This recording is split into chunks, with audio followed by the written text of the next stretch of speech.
25분에 스트레스 관련 문제인데, 일단 스트레스 문제는 평균적으로 두 문제가 나옵니다. 두 문제. 두 문제 나오면 몇 점입니까? 10점이에요. 근데 알다시피 스트레스는 그렇잖아요.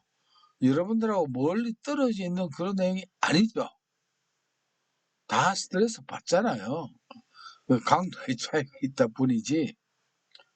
모르죠. 뭐 이 시간에 저하고 이렇게 이 대화도 또 스트레스가 되는 분도 계실지, 그러면 안 되겠지만은 있을 수도 있잖아요. 하여튼 스트레스는 없을 수 없습니다. 현대사에서 중요한 게 스트레스 문제고, 특히 우리가 직업 상담에서는 우리가 직업 상담사가 직업에 대해서 최초의 직장을 구하기 위한 이 알선 과정뿐만 아니고, 직업 상담은 열함에서 무덤까지라고 했죠. 직장 생활을 하는 사람에게도 직업 상담사가 필요합니다. 요 과정을 우리가 뭐냐면 직업 적응을 하기 위한 단계예요. 적응을 못하는 경우도 있거든요. 못하는 사람들을 위해서 우리가 직업을 잘 적응할 수 있도록 우리가 상담사 역할이 필요합니다. 그러면은 이 직업 적응을 잘 하느냐 못하느냐 여러 가지 요소 중에 하나가 뭐냐면, 직장에서의 뭐가 됩니까? 스트레스예요. 스트레스 받아서 내 때려쳐야 되겠다, 이런 사람들 보잖아요. 그래서 스트레스 관련 문제도 우리가 이 직업 상담사에 필요한 내용이다, 이렇게 이해를 해 주시고요. 원래 이 스트레스는 범위가 넓습니다. 일상생활의 스트레스는 워낙 범위가 넓은데, 우리는 그 넓은 범위를 아는 게 아니고 단지 직업과 관련된 스트레스다, 이렇게 보시면 됩니다. 그래서 깊이는 안 들어가니까 너무 부담을 느끼지 마시고, 자, 그러면은 이 스트레스 문제는 제가 조금 포괄적으로 일단 1타 3피가 아니고 1타 뭐 100피를 해야 되는 쪽으로 해야 되니까 여백을 좀 두고 여기에서 한번 이미지 스토리와 할 테니까 여러분들 한번 스토리를 기억을 해서 스트레스 전반의 핵심 내용, 모든 건 아닙니다. 핵심 내용을 한번 살펴볼게요. 스트레스 하면, 자, 이건 이미지 스토리입니다. 예, 그림을. 이게 이제 셀리 또는 셀리에라고 하는 사람이에요. 왜냐하면 이게 이제 스트레스 이론을 처음 추천한 학자가 셀리인데, 이 셀리에라고 하는 사람이 처음에는 어디에 발령을 받았느냐 하면은, 이 큰 회사에 규모가 크면 앞에 뭐가 있습니까? 이렇게 경비실이 있죠. 예, 그래서 아무나 못 들어가잖아요. 경비실을 통과해야 이 회사에 이렇게 들어갔다 나왔다 할 수 있습니다. 처음에는 이 셀리가 처음에 저 경비원으로 근무를 하게 됐습니다. 경비원입니다. 이제 경비원으로 있어, 경비원. 경비원은 관계가 해서 뭐 관계 없는 사람은 들어가게 해야 됩니까? 못 들어가게 해야 됩니까? 당연히 못 들어가게 해야 되겠죠. 그게 이제 경비 그 중요한 업무가 되겠죠. 근데 하다 보면은 뭐 조금 이걸 과장해서 얘기합니다. 좀 술이 취한 사람이 막 들어오려고 막무가내로. 이제 이 장면을 들어오려고 하면은 이제 셀리는 어떻게 해야 됩니까? 어, 낯선 사람이 들어오는가 안 들어오는가, 항상 여기서 뭐냐면 처음에 경계를 해야 됩니다. 경계를 잘 해야 돼요. 항상 주위를 뭐 그냥 가만히 앉아있는데 항상 주위를 살펴봐야 돼요. 경계는 경계를 잘 해야 돼요. 항상 살펴봐야 됩니다. 경계를 하는데, 하다 보니까 어떤 술 취한 사람이 막무가내로 일로 막 들어오려고 해요. 보니까 회사와 전혀 관계없는 사람이에요. 그러면 어떻게 들어가게 해야 됩니까? 못 들어가게 해야 됩니까? 당연히 못 들어가게 말려야 돼요. 그냥 막 들여줘야 안 되겠죠. 그래서 요 단계를 우리가 뭐냐면, 이때는 요걸 못 들어오게 막는 게 저항입니다. 저항. 아시겠죠? 못 들으게 말이야 저항을 해야 돼요. 근데 말 한마디로 들어오면 안 됩니다 해서 곱게 돌아가는 사람도 있겠지만도 그중에는 뭐 술이 그냥 고주망태가 되면은 이게 자기 집인 줄 이게 자기 집인 줄 알고 막무 안으로 들어오려고 하다 보면은 이게 말 한마디로 되는 게 아니고 몸싸움까지 해야 되는 경우도 생긴다. 이렇게 스토리를 만듭니다. 그러면 이런 사람하고 한 두세 시간 들어가면 안 된다. 이렇게 말리고 몸싸움하다 보면은 예, 두세 시간 하면 어떻게 됩니까? 사람 기운이 어떻게 될까요? 완전히 탈진이 되죠. 예, 예. 탈진이 됩니다. 예, 탈진이. 자, 요게 뭐냐면 기억해야 될 게, 자, 이 경계 단계가 있고, 저항 단계가 있고, 무슨 단계가 있다? 탈진 단계가 있더라라고 하는 게, 이게 뭐냐면 스트레스의 진행 단계입니다. 진행 단계. 네, 간단하지만 이게 많이 나와요.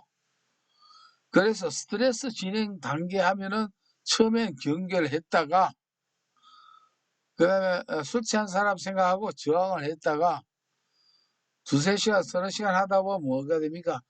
탈진이 되겠죠. 탈진 단계를 이렇게 되더라라고 해서 여러분 키워드를 하면 뭐냐? 경계 단계, 저항 단계, 탈진 단계에서 경제탈을 꼭 기억해 주세요. 제가 왜 이걸 꼭 기억해 주시라고 말씀을 왜 드립니까? 여러분 대답은 이제 자동으로 나오죠. 이게 시험에 자주 나오니까 그래요. 이게 자주 나오니까 꼭 기억해 달라고 하는 것입니다. 그런데 우리가 이 중에 또 뭘까지 알아야 된다? 닉네임이 필요하다라고 했죠. 이 탈진 단계를 우리가 탈진 단계의 닉네임이 뭐냐 하면은 이걸 서진이라고도 합니다. 여러분들 경제탈 외웠다가 탈자가 안 보이고 소자가 나왔다라고 해가지고 이거 아니네 하면 안 됩니다. 뭐냐면 탈진이나 소진이나 같은 표현이다. 아시겠죠? 왜 이걸 조금 유식한 표현으로 말하면 여러분들 뭐라고 합니까? 번아웃이라고 합니다. 번아웃. 예? 그렇죠? 번아웃 됐다 이런 말 많이 써요. 이게 완전히 탈진됐다, 소진됐다 이런 말입니다. 번아웃. 이런 같은 뜻입니다. 그런데 뭐 번아웃은 가끔 잘 안 나와요. 탈진, 소진. 이게 같은 표현이다. 라고 이렇게 생각을 해주시면 됩니다. 요게 경제탈이 뭐냐면은 경계하다가 정하다가 나중에 이제 탈진됐다. 요게 스트레스 진행 3단계입니다. 모든 스트레스는 이런 형식으로 된다는 게 스트레스 이론가 셀리 또는 셀리라고 하는데 이 사람의 스트레스 진행 단계라고 합니다. 그런데 자 이게 이 스토리가 여기서 끝나는 게 아니고 다음 스토리가 있습니다. 그게 뭐냐면은 자 우리가 스트레스 이론은 크게 세 가지 스트레스 진행 단계가 나오고요. 그다음에 스트레스 발생 원인이 나옵니다. 왜 스트레스가 직장에서 왜 스트레스가 발생될까? 원인이 나와요. 원인이. 요거 구분해서 보면 됩니다. 자, 원인을 설명하기 위해서 제가 또 스토리를 합니다. 자, 이 셀리가 보니까 이 경비 업무를 너무 잘하니까 이 대표가 보니까 이 사람 잘하니까 승진을 시켜줬는데 승진을 시켜 부서가 바뀌었어요. 경비 업무를 하다가 어디로 갔냐면 이게 격리부서라고 건물도 격리부서로 관령이 났다. 아시겠습니까? 예, 경비하다가 어느 부서로 격리부서로 관령이 승진을 했어요. 자, 승진을 하니까 셀리가 스트레스를 엄청 받게 돼요. 왜 받게 될까? 이게 이제 발생 원인입니다. 이게 이제 스트레스 발생 원인 몇 개가 우리가 알아야 돼요. 5가지를 알아야 됩니다. 네. 자, 우리가 한번 생각해 봅시다. 처음에 경기부서에 있다가 격리부서 쭉 오니까 처음에 뭐가 생기냐면은 처음에 뭐가 생기냐면 처음에 역할에 대해 가지고 역할에 대해서 갈등이 생겨요. 왜냐면 격리부서에 있는 사람이 입장에서 한번 생각해 봅시다. 이 자기들끼리 원래 부서끼리 이렇게 단합이 잘 돼 있잖아요. 공탁이 잘 통한단 말이에요. 어느 날 새로 경기부서에 있던 사람이 이렇게 왔어요. 이러면은 우리가 흔히 뭐냐면은 왕따하는 문화가 직장에 있죠. 그죠? 낯선 사람이 오면은 왕따를 시켜요. 그래서 뭐냐면은 역할에 대해서 처음에 왔을 때 이 역할에서 갈등이 생겨요. '이거 뭘 해야 될까? 내가 해야 될' 사람이 직장에 가는데 내가 할 일이 뭔지 모를 때 뭐가 됩니까? 스트레스 받습니까? 안 받습니까? 심리적으로 이 스트레스를 받습니다. 역할 갈등이 생겨요. 그다음에 또 뭐냐면 왔는데 예 그다음에 좀 해 하더라도 이게 이거와 비슷한데 내 역할이 또 뭐예요? 뭘 해야 좋을지 잘 몰라요. 역할 갈등은 뭐냐면은 역할 갈등은 사람 간의 일입니다. 사람 간의 갈등입니다. 역할은 사람 간의 갈등이에요, 사람 간. 낯선 사람 오니까 사람들이 서로 어떻게 해요? 왕따를 시키는 이런 거예요. 요거는 역할 갈등은 사람과 사람 간의 갈등이고 그다음에 역할 모호성은 업무에 대해서 모호해요. 구체적으로 뭘 하라 안 하고 왕따시키려고 어떻게 합니까? 뭘 하라는지 업무를 명확하게 안 주는 요걸 역할모호라고 합니다. 역할모호. 역할모호. 그다음에 자 요렇게 하다 보니까 또 뭐냐면 이래가 이제 어느 정도 시간이 지나면은 인제 역할도 찾잖아요. 그러면 또 그다음에 생기는 게 이 일을 잘하면 뭘 합니까? 이게 신입사원에 해서 모든 잔업을 새로운 사람에게 막 맡기는 거예요. 예. 쉽게 말하면 고참이 신참한테 이것저것 막 시키겠죠. 이걸 역할 뭐냐면 과다라고 합니다. 너무 이것저것 예 많이 이 역할을 막 주는 거예요. 역할 역할 이 역할을 너무 많이 줘 가지고 이렇게 해서 그러면 어떻습니까? 퇴근할 때 스트레스 받습니까? 안 받습니까? "직원은 일찍 하고 간다. 하고 와." 이런 식으로 하면은 뭐 요새는 뭐 이 제도적으로 이런 게 인제 많이 없지만 옛날 같은 경우는 더 많았죠. 엄청나게 많습니다. 산업 같은 경우 신입사원들이 막 하고 그래요. 역할과는. 이런 게 있고 또 하나는 뭐가 있냐면은 이게 회사도 큰 회사마다 각 영업부, 격리부, 생산부라든가 관리부 이런 데마다 각 부서마다의 나름대로 그 뭐가 있습니까? 전통과 문화가 있어요. 이게 예를 들자면은 꼭 그런 거 아니지만 경비부서 같으면 회식을 하면은 예를 들어서 막걸리 먹으러 이렇게 간다. 이게 보통 "야 우리끼리 한번 회식하자면 뭐 이런 데 간다."라고 하면은 예를 들어서 격리부서 뭐 이런 인사부서 같은 경우는 뭐 고거 뭐 스시 식사에 간다든가 뭐 양식집에 간다 이런 약간의 그 문화의 차이가 있거든요. 이게 뭐냐면은 전에 있었던 회사의 그 뭡니까 문화라든가 관습의 차이 때문에 스트레스를 받아요. 그러니까 새로운 그 어떤 문화에 이 닿을 때 이질감 때문에 생기는 이런 갈등이 있어요. 요런 것들이 뭐냐면은 이게 스트레스 발생 원인에 해당해요. 원인에. 원인. 스트레스 발생 원인이 있고 자 스트레스 진행 단계는 경제탈, 연계저항 탈진 단계 있고 스트레스 발생 단계는 요렇게 뭐 한 가지 하나 빠졌는데 역할 모호, 역할 과다, 역할 갈등 또는 위에 보면서 들어갈게요. 그다음에는 자, 우리가 발생이 됐다 하면은 스트레스 받았구나. 그걸로 끝나면 안 되죠. 우리는 직업 상담사 역할은 뭡니까? 이 스트레스를 해소를 시켜야 되잖아요. 이 발생된 스트레스를 어떻게 하냐면 해결을 해야 돼요. 해결한다는 말을 스트레스 해결이라고 하지 않고 이걸 뭐라고 표현하냐면은 스트레스를 조절한다 이렇게 합니다. 조절하는 요인 또는 이거를 매개한다 이렇게 합니다. 스트레스 조절 요인 또는 매개 요인이라고 이렇게 해결하는 것을 매개한다, 조절한다.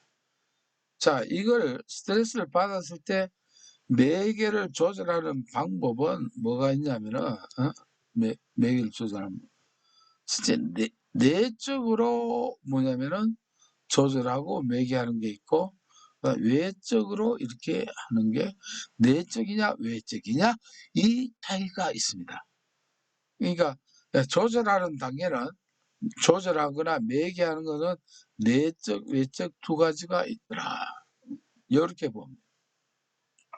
그럼 내적은 그야말로 뭡니까? 자기 안에서 자기 마음을 자기 스스로 하는 게 내적이고 외적은 외부에서 해주는 거예요. 그러면 자 내적은 자기 스스로 하는 거고 외적은 외부에서 그러면 이거 뭐냐면은 일단 외부에서 주는 것부터 먼저 말씀을 하세요. 외부에서 이거예요. 아 직장에서 스트레스 잔뜩 받고 퇴근했다. 이걸 해결해야 되는데 어떻게 해요? 집에 가족이 위로를 해줘요. 따뜻한 아 힘들었죠. 처음 직장에서 부서가 바뀌는 거 얼마나 힘들었겠어요. 이런 말로 어때요? 내가 아닌 다른 사람이 위로를 해주면은 스트레스 해소에 기분 전환이 됩니까 안 됩니까? 되죠. 아니면 친구들이 불러서 아 이거 참 스트레스 많이 받았구나. 술 한잔 하자. 커피 한잔 하자. 카페에서 이렇게 해준다든가 이렇게 나 아닌 다른 사람이 이렇게 도와주는 거. 이것을 외적으로 해주는 것을 이걸 뭐라고 하냐면은 우리가 이 용어로는 뭐냐면 사회적 지원 또는 사회적 지지라고 합니다. 예. 내 말고 주변 사람이 지원을 해주고 이해를 해주고 지지를 해주는 거 이런 거를 전부 다 이거는 외적으로 조절해주는 요인이다. 매개를 해준다. 이렇게 표현을 해요. 근데 이제 외적은 됐고 내적으로는 두 가지가 있습니다. 내적으로는 내 스스로 하는데 첫째는 성격 유형에 따라 달라요. 성격 유형에. 이걸 우리가 A 유형과 A 성격 유형과 이걸 B 성격 유형으로 구분을 합니다. 첫째는 여기에 두 가지가 있기 때문에 그래서 말씀을 정리를 해드립니다. 성격 유형이 A 성격 유형이다, B 성격 유형이다라고 하는 것은 뭐냐면은 A 성격 유형은 스트레스를 엄청 잘 받아요. B 성격 유형은 스트레스를 A 성격 유형보다 덜 받아요. 성격 유형에서. 성격은 자기 안에 해당되는 문제가 아니겠습니까? 그래서 내적에 해당된다. 이런 말이에요. 그러면 자 우리가 시험에 많이 나오는 게 A유형, B형이 제일 많이 나와요. A형이 스트레스에 강한가 약한가, B형이 강한가 약한가 이렇게 많이 나와요. 그러면은 A형이 스트레스에 아주 약해. 스트레스 잘 받아요. 이거는. 사소한 일에도 스트레스를 엄청 잘 받습니다. 그래서 오늘 일단 중점을 주고 더 설명하는 게 A와 B입니다. A와 B. 이게 설명을 제가 많이 드리는 거는 이게 출제가 많이 되기 때문에 그렇습니다. 그러면 먼저 우리가 정리해야 될 게 A가 스트레스를 많이 받는가 B 성격이 스트레스를 많이 받는가 그거부터 할게요. 요거는 아주 간단해요. A는 스트레스를 잘 받는 바람은 AC라고 하는 말을 자주 쓰죠. B는 빠졌지만은 스트레스 받으면 툭 하면 A씨가 나와요. 그래서 여러분들 어떻게 기억하면 됩니까? A 성격 유형은 스트레스를 잘 받는다. 이렇게 봐요. B는 아닐 B자면 스트레스를 잘 안 받는다. 근데 A 알면 B는 반대니까 그렇게 알면 됩니다. 아시겠죠? 그래서 A 성격 유형은 맨날 A씨가 그냥 입에 달고 산다. 그래서 스트레스 잘 받는 것을 A 성격 유형이란다. 근데 여러분들 혹시 이 설명 들어서 오해를 하시면 안 됩니다. 아, 나는 이 혈액형이 A형인데 큰일 났네. 그런 생각할 필요가 없습니다. 이건 혈액형과는 전혀 관련이 없는 겁니다. A 성격 유형이라고 별도로 이렇게 돼 있거든요. 아시겠죠? 혈액형 아닙니다. A 성격 유형으로 이렇게 학문적으로 분류한 겁니다. 비성격 유형은 뭐냐면은 A에 비해서 스트레스에 이걸 이제 A는 취약하다라고 하고 B는 잘 안 받는 게 스트레스에 엔간해도 뭡니까? 스트레스 안 받습니다. 똑같은 상황에서 A는 빨빨 뛰고 B는 무덤덤해요. 자, 요걸 이제 우리가 조금 뭐 좀 저속한 표현으로 제가 A, B형 이렇게 말했지만 조금 학문적으로 다시 말씀드릴게요. A 성격 유형은 뭐냐면은 이게 목표 요거 기억해 주세요. 목표 지향적이다. 목표. B는 뭐냐면은 과정 지향적이다. 이렇게 봅니다. 목표 지향적이냐, 과정 지향적이냐, 여기 차이입니다. A 성격 유형은 일단은 어떤 오더가 떨어지면은 그걸 어떻게 해요? 어떻게 하든지 뭐냐면 목표를 달성해야 돼요. 달성하는 과정에 방해가 있으면 매 A씨 막 나오는 거예요. 이게 목표 지향적이에요. 목표 지향적. 목표 지향적이니까 이 사람은 어떻게 됩니까? 그걸 다른 말로 아주 회사에서 아주 경쟁적입니다. 경쟁적이에요. 여러분들이 이제 B형은 뭐냐면 목표 지향적, 가정 지향적입니다. 가정. 자, 이걸 여러분들 이렇게 생각하면 여러분들 혹시 직장에 요새는 마이카 있다 출근하다 보면은 예를 들어서 뭐 9시까지 출근해야 된다. 그래서 출발이 늦었다. 회사로 드라이브를 한다. 이 길로 이제 차를 내가 이제 몰고 간단 말이에요. 이렇게 쭉 가는데. 시간은 급해요. 근데 가다 보면 1차선, 2차선, 3차선인데 이 길로 가는데 갑자기 뭡니까? 딴 차가 끼어들기 딱 하죠. 이런 거 많이 당하죠. 이럴 때 우리가 요 상황에서 뭐냐면 A, B를 우리가 구분해서 설명하고 그렇습니다.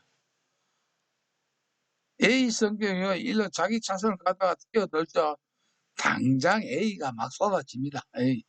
A보다 더 심한 말이 막 나와요. 어?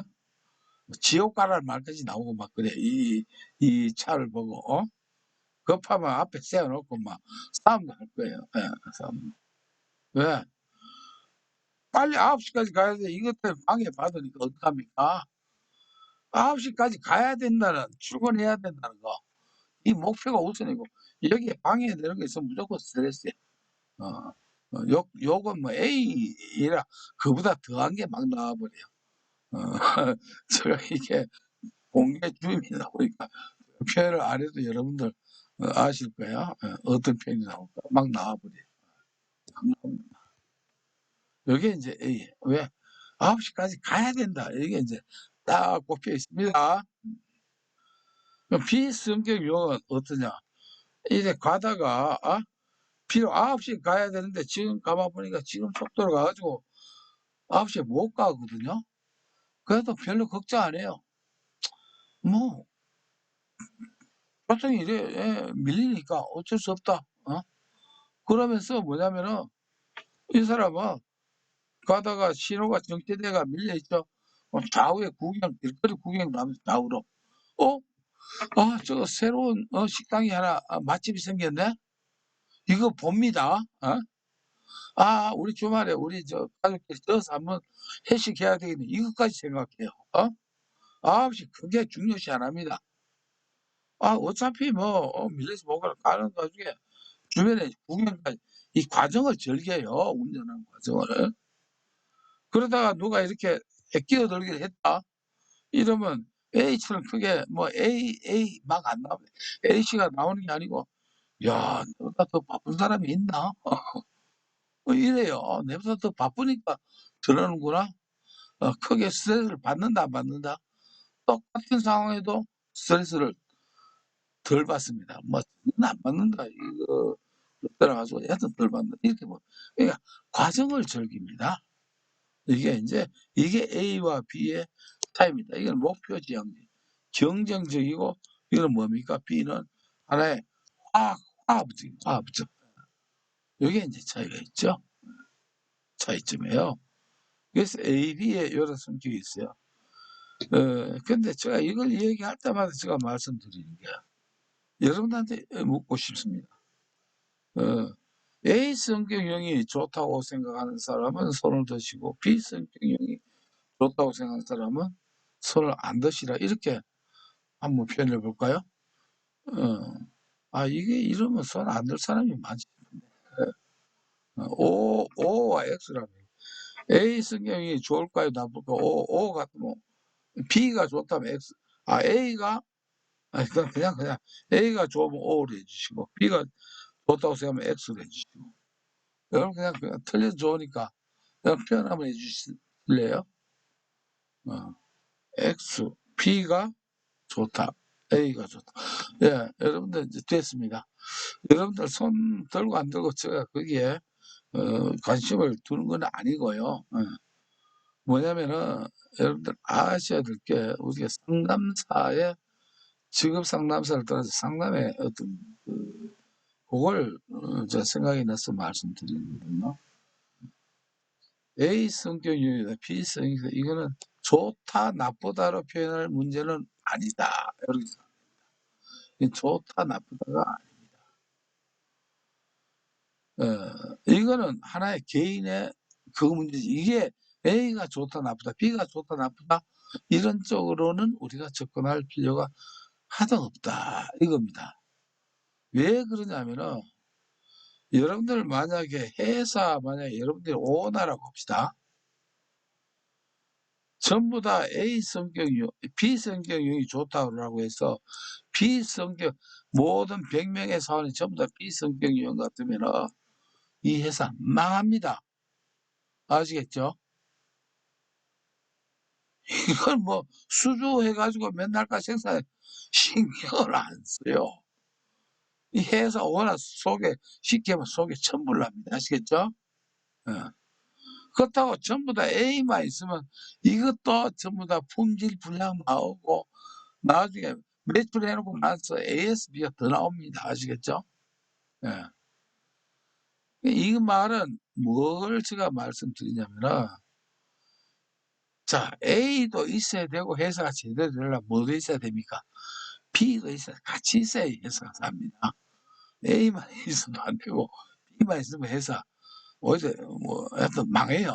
한쪽만 있으면은 다 있어야 돼. 그러니까 좋다 나쁘다 이건 문제가 아니다. 우리가 이제 상담사는 항상 말이죠.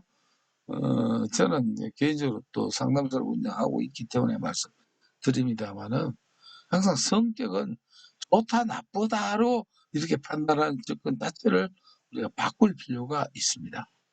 성격은 모든 성격은 다 존중을 해줘야 됩니다. 그 다양성은. 이런 쪽으로 하는 게 우리가 뭐 직업 상담뿐만 아니라 모든 상담에 다 마찬가지예요.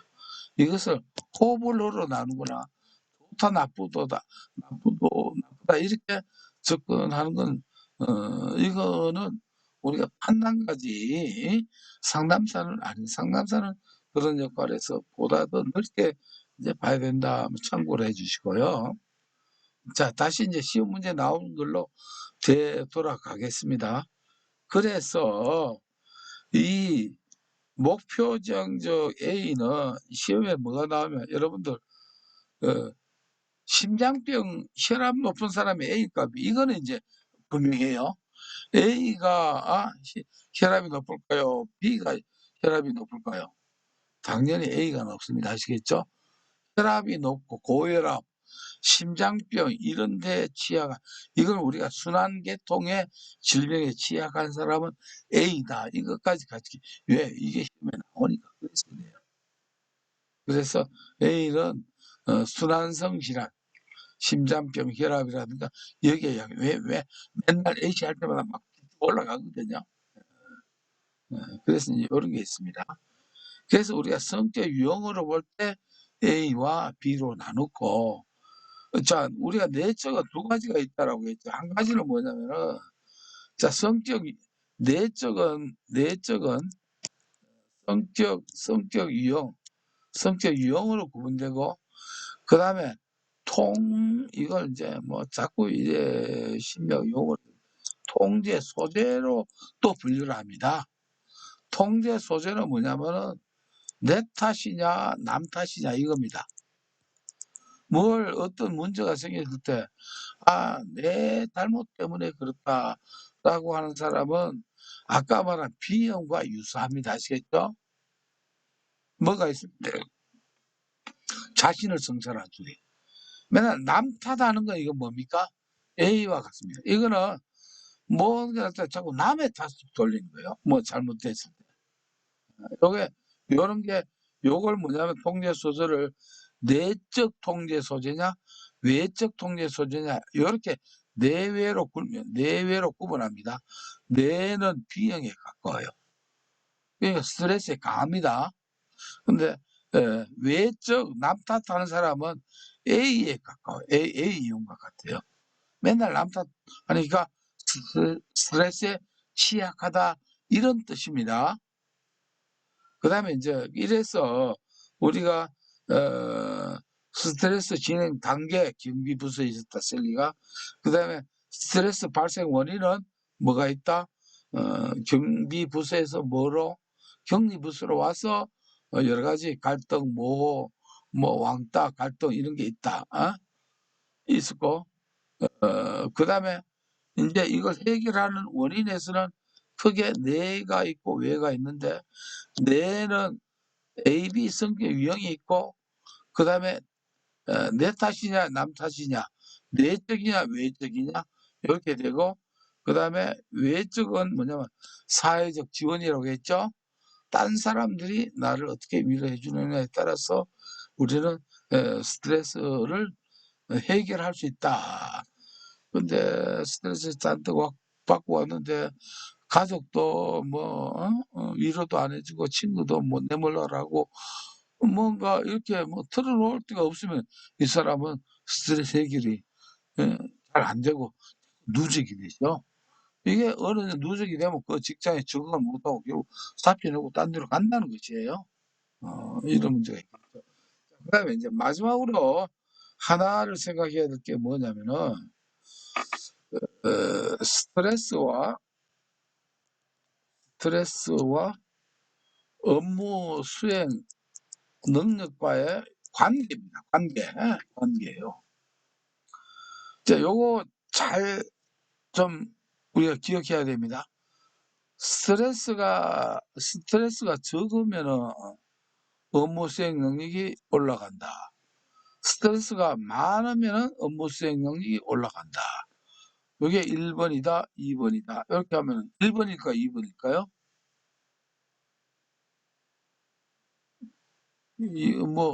내 이런 문제 내니까 앞에 문제 보니까 괜히 해봐야 본전도 못 손들었다가는 그런 생각 좀 드시겠죠?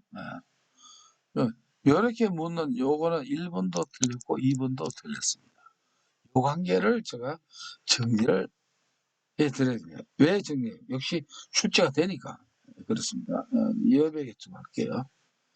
자, 우리가 이 관계를 그래프로 표현할 수 있거든요. 요 X축이 스트레스 양입니다. 스트레스 잔뜩 받아요. 요거는 뭐냐면 업무 수행 능력입니다. 업무 수행 능력이에요. 그러면 스트레스 받는 양과 업무 수행 능력의 양을 말로 표현하는 것보다는 이걸 우리가 도표로 그래프로 하면 제일 쉬워요. 자, 스트레스 이제 없는 단계에 출발합니다. 스트레스를 받아요. 스트레스를 이게 희한하게 스트레스를 받으면 업무 수행이 떨어지는 게 아니고 스트레스 받으면 업무 수행실도 같이 올라가요. 요걸 잘 주의해야 돼요. 쭉 올라가야 돼요. 그 다음에 이제 스트레스 양은 자꾸 더 받을수록 업무 실적은 수행 능력이 좋아져요. 아시겠죠? 근데 어느 지점에 가면은 스트레스에 더 어느 지점 가면 더 받으면 그때부터 떨어져요. 요렇게 돼요. 요렇게. 그러니까 어느 정도까지의 스트레스는 업무 실적이 더 좋아요. 업무 수행 능력이 좋아져요. 없는 것보다 훨씬 좋아져요. 없는 것보다 이만큼 좋아진다니까요. 근데 어느 수준은 사람마다 다릅니다. 근데 어느 수준이 넘었으면 그때부터는 뭡니까? 수행 능력이 이게 다운돼버려요. 요까지는 올라갔다가 여기서부터 어떻게 됩니까? 업무 수행 능력은 효율은 떨어진다 이 말이에요. 그러니까 아까 말했던 스트레스가 없으면 좋다, 많으면 좋다, 다 틀린 거예요. 어느 지금까지는 스트레스가 업무 수행 실적을 올려주고 어느 일정 시점이 지나면 그때부터는 스트레스가 업무 수행을 떨어뜨린다라고 해서 적정한 스트레스는 업무 수행 능력을 효율적으로 올려준다. 아시겠죠? 이게 정답입니다. 그러니까 사람이 스트레스가 이렇게 필요하다는 거예요. 그래서 우리가 스트레스 이론은 이런 말 하지. 스트레스는 조미료 역할을 한다. 일정한 스트레스가 없는 것보다 어느 정도는 있어야 됩니다. 이게 이제 스트레스 이론입니다. 자, 이런 그래프를 이렇게 했지만 이 복잡한 그래프를 한마디로 표현한 용어가 이 스트레스와 업무 수행 실적과의 관계는 요게 이제 요 형태거든요. 요 형태는 U자를 뒤집어 놓은 거죠. 그래서 이걸 영유자형이다. 영유자형이다라고 합니다. 스트레스와 업무 수행 능력과의 관계는 영유자형이다. 요게 U자인데 뒤집으면 이렇게 요걸 영유라고 합니다. 그래서 이건 뭐냐면 일정한 정도까지는 수행 능력이 올라갔다가 일정 지점 지나가면은 너무 많이 받으면 그때는 오히려 어떻게 됩니까? 업무 수행 효율이 떨어진다. 이 말을 그래프를 안 하고 문자로 표현한 것은 스트레스와 업무 수행 의 관계는 그것을 영유자형이다라고 이렇게 표현합니다. 그래서 영유자형 나오면 이게 맞는 말입니다. 아시겠죠? 그 말 나오면 이건 맞다. 이렇게 요거를 이해하라는 쪽에 이렇게 이제 말씀을 드렸고 요게 어떤 스트레스 이론에 대한 핵심적인 내용이 됩니다. 요게 보니까 저도 뭐 하다 보니까 여기 이제 설명 다 돼 있거든요. 여기 아까 내가 헷갈린 게 뭐냐면은 스트레스 이론 해가지고 진행 단계 있죠. 여기 있습니다.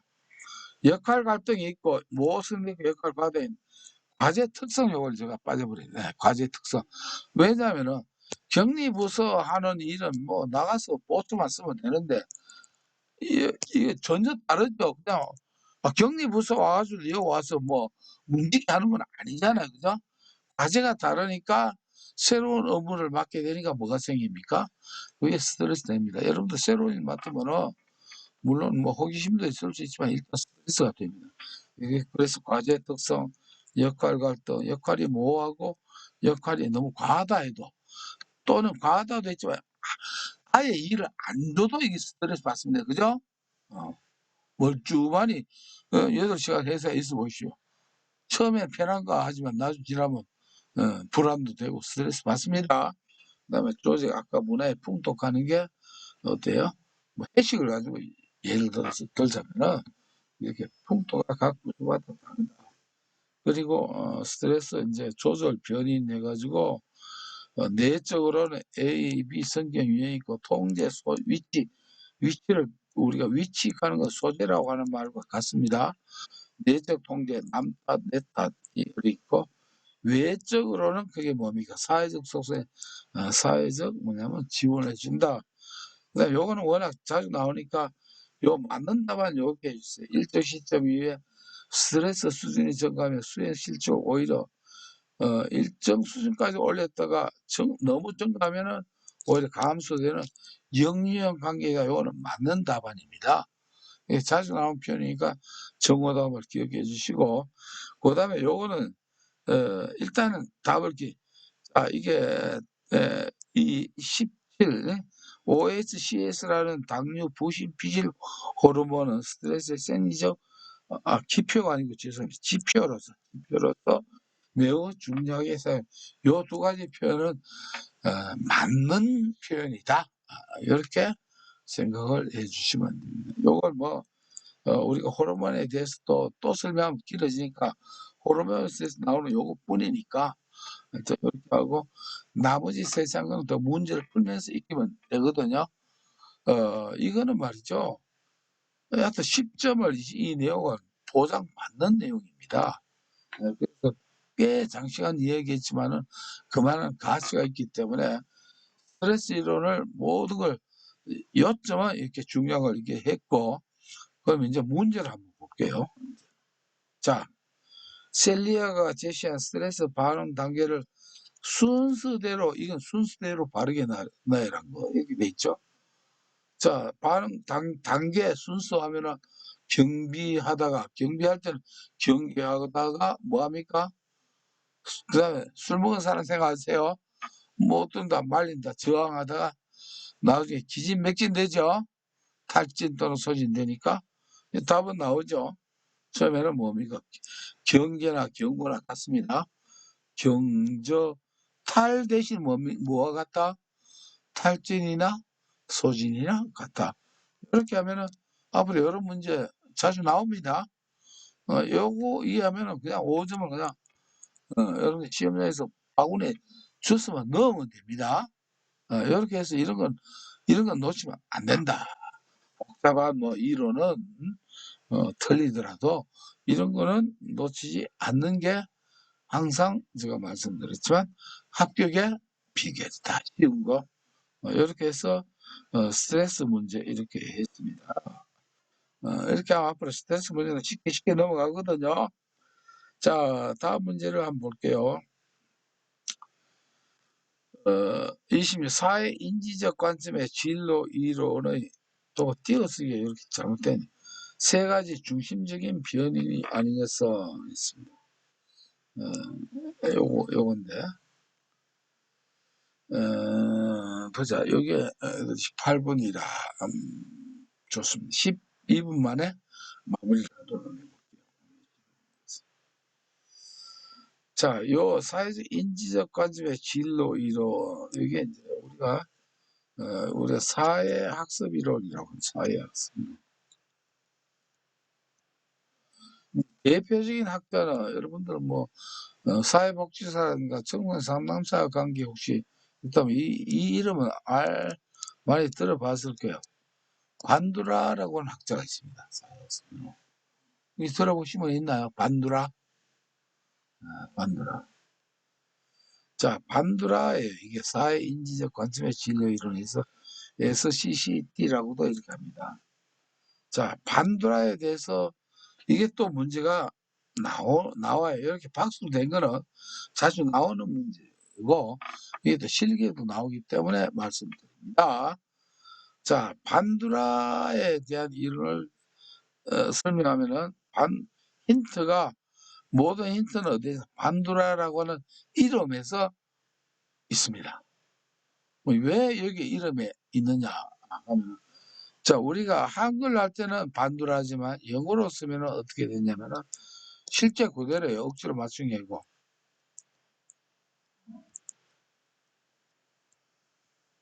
반두라예요. 요게 반두라 학자 이름입니다. 물론 이제 실제 뜻은 BAND DURA 이 소문자로 쓰지만 대문자로 쓰던 반두라예요. 이게 이제 사회학습 이론가인데 반두라. 그럼 우리가 이 여기에서 알아야 될 이론은 두 가지 이론이 있습니다. 여기는 얘는 뭐 기법이나 이게 아니고 이 이론이 두 가지 키워드를 아는 게 핵심이 됩니다. 그럼 그 힌트를 어디에서 아느냐면은 여기 앞에 반두라라고 하는 요 앞에 대자를 가지고 여러분들은 평생 잊지 않을 반두라의 키워드를 한번 작업을 한번 하는 겁니다. 이게 이제 창작 작업입니다. 아시겠죠? 암기는 IQ 가지고 하는 게 아니고 뭐다? 창조, 창작, 공상 이런 걸로 하는 것이라고 하지 않았습니까? BAND예요. BAND가 뭡니까? 밴드죠. 밴드. 네이버 밴드 아니고 아시겠죠? 네이버 밴드를 하지 말고 어때요? 락 하거나 뭐 하는 악기 밴드로 생각해 주세요. 아시겠죠? 악단 밴드. 악기 밴드라고 이렇게 생각해 주세요. 일렉 기타 뭐 이런 게 있고 말이죠. 쫙 악기 밴드. 자, 우리가 밴드 생각하면은 이 사람들이 동작이 느려요, 빠릅니까? 동작이 빠릅니다. 여기서. 그래서 이 사람들이 동작이 아주 빨라요. 아주. 그래서 이걸 속행환이라고 이렇게 생각해요. 속행환. 이 사람 동작이 빨라야 돼요. 신속하게 행동을 환경에 맞췄어요. 속행환. 아니면 이 사람들은 동작 빠른 무슨 환장을 먹는다 이렇게 생각이 좋고 하여튼 속행환이에요. 속행환. 자, 일단 우리가 반두라에서 알아야 될 게 일단은 이제 키워드부터 먼저 정리해. 속행환이고. 자, 이 사람들이 밴드들은 목이고 뭐고 뭐 몸짓이고 막 움직이다 보니까 제일 이제 노래도 하고 하니까 이게 목에 부담이 많이 가요. 특히 그 보컬 담당하거나 뭐 이런 사람들은 목에 부담이 가니까 목이 아프면은 목이 아프면 여러분들 뭐 하다 목이 아프면 어떻게 하면 베개나 어떻게 하면 기대입니까? 기대입니까? 어, 레스트 이렇게 기대면은 좀 차 운전할 때도 그냥 하는 것보다 예, 기대고 하면은 장거리 운전에 도지 않습니까? 목을 기대니까 목 아픈 게 효과가 있더라 해서 속행환 목기호입니다. 이제 알아야 될 거나. 왜냐면 이 용어를 이렇게 안 하면은 이게 정리가 그냥 외워놓으면 며칠 지나면 또 헷갈리고 잊어버려요.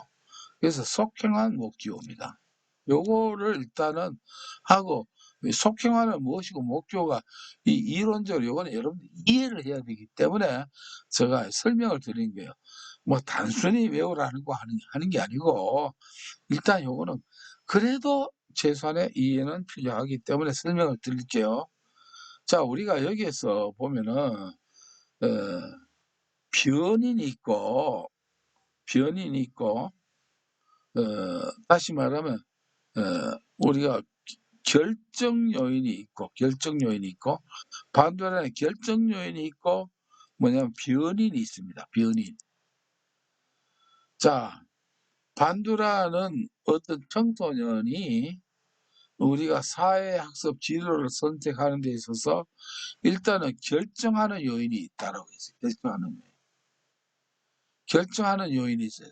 이것을 뭐냐면 세 가지 결정 요인이라고 해서 삼축 이론이에요. 삼축 이론. 세 가지 축으로 움직인다.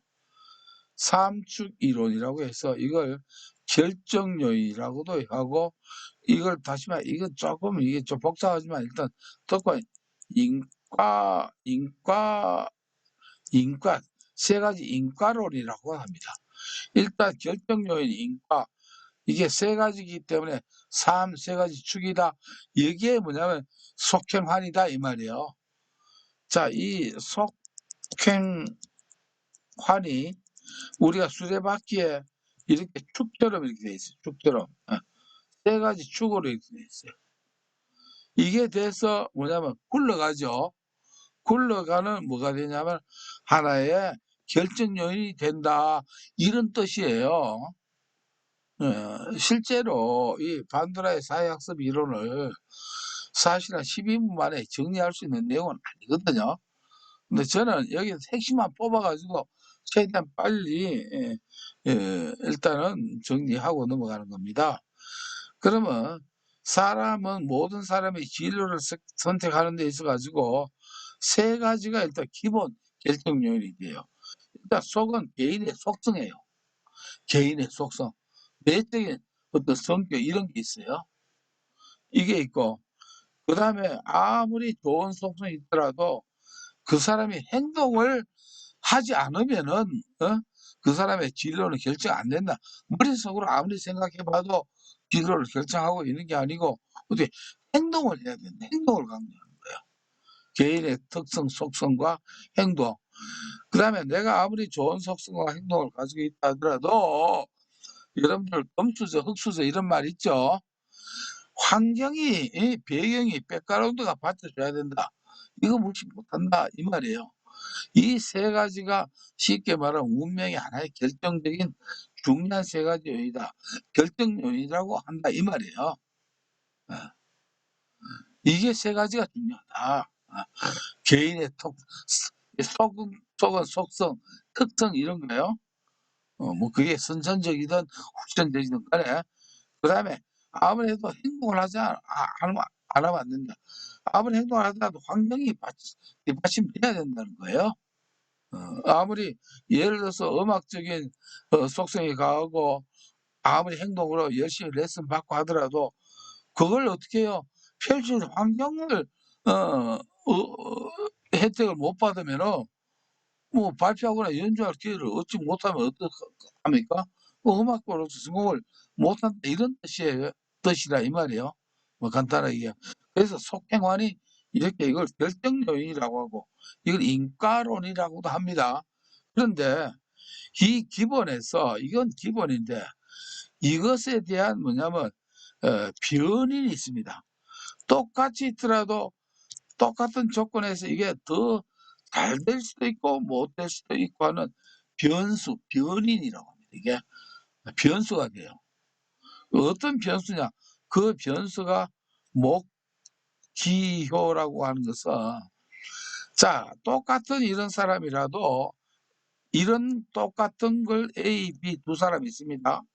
근데 A와 B가 이런 걸 있다 A의 목표가 B의 목표가 다르면은 결과가 달라진다 이 말이에요. 이게 변수가 돼요.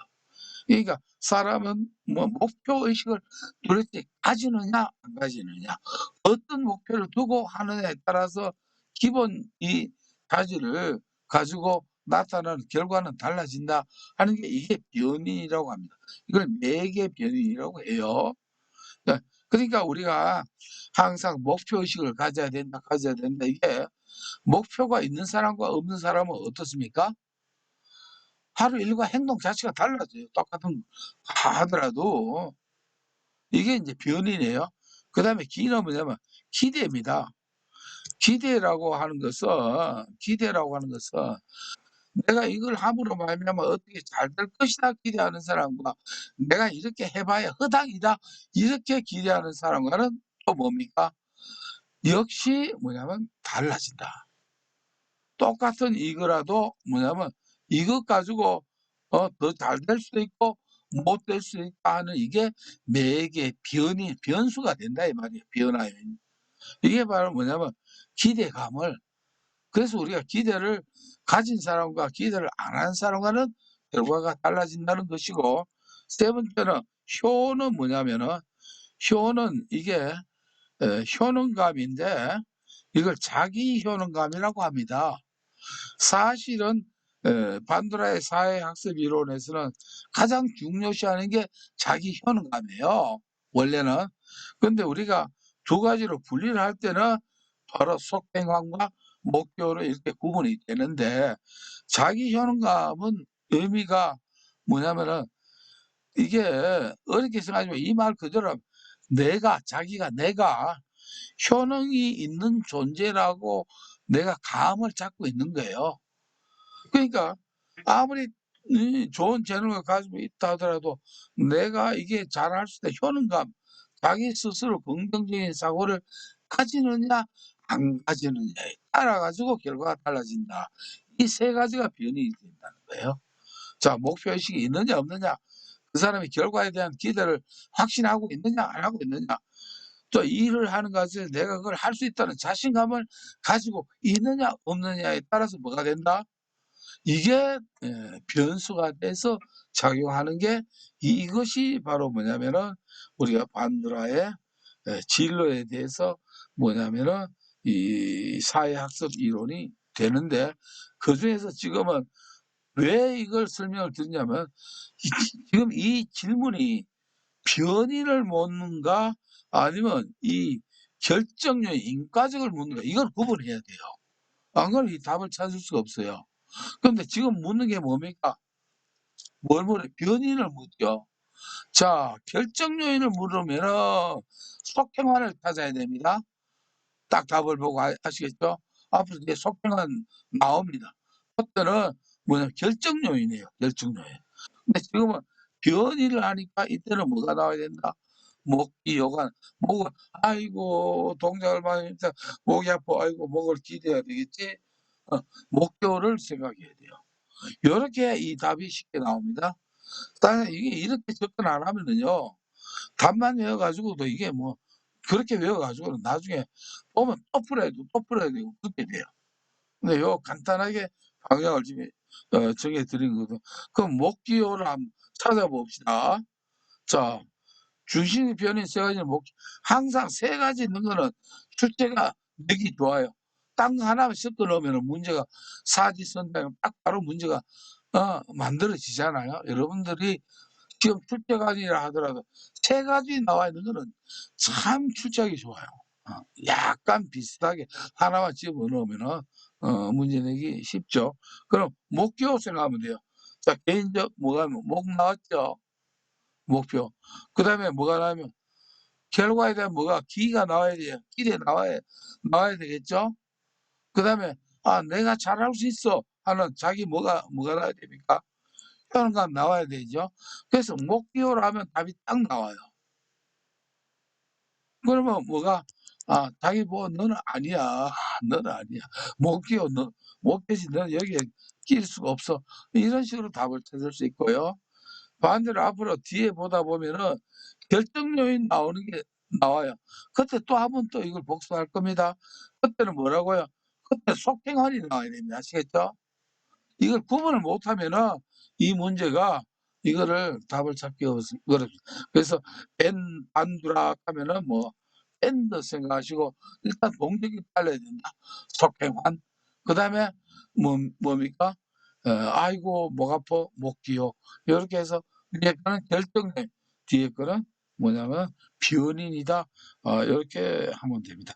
그리고 이 12분 만에 못 끝내네. 일단은 녹화가 너무 길면 여러분들 안 그래도 혹시 나중에 다시 듣기 할 때 잠이 오는데